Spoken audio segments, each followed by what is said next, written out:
Sandwich বানানো যে কতটা সহজ, যে বানিয়েছে সেই জানে। তো এখানে আমি টমেটো, পেঁয়াজ আর ক্যাপসিকাম কেটে নিয়েছিলাম ছোট ছোট করে, সেগুলোই মিক্স করে।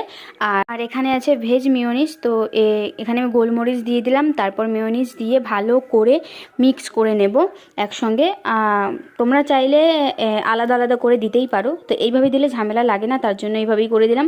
তারপর ব্রেড নিলাম, আর ব্রেডের সাইডটা আমি কাটিনি, তোমরা চাইলে সাইডটা কেটে বাদ দিয়ে দিতে পারো। তো তারপর এভাবে দিয়ে উপর থেকে আরেকটা ব্রেড দিয়ে চেপে দিলাম ভালো করে। তারপর আরেকটা সেমভাবে বানিয়ে নিলাম, দুটো এইভাবে বানিয়ে তোমাদেরকে দেখাচ্ছি। তারপর আবারও চেপে দিলাম, আর তারপর স্যান্ডউইচ মেকারে দুটো দিয়ে ভালো করে চেপে বন্ধ করে দেব। আর দেখে দাও লালটা জ্বলেছে, তারপর যখন দেখবে যে সবুজ বাতি জ্বলে গেছে তখনই এটা বন্ধ করে খুলে নিতে হবে। আর দেখো আমি কেটে দেখালাম, ভেতরটা খুব সুন্দর সেদ্ধ হয়ে গেছে আর খুব সুন্দর হয়েছে। আর এইভাবে বানিয়ে খেলে যে কতটা টেস্ট, যারা খেয়েছো তারাই জানো। তো ভালো লাগলে লাইক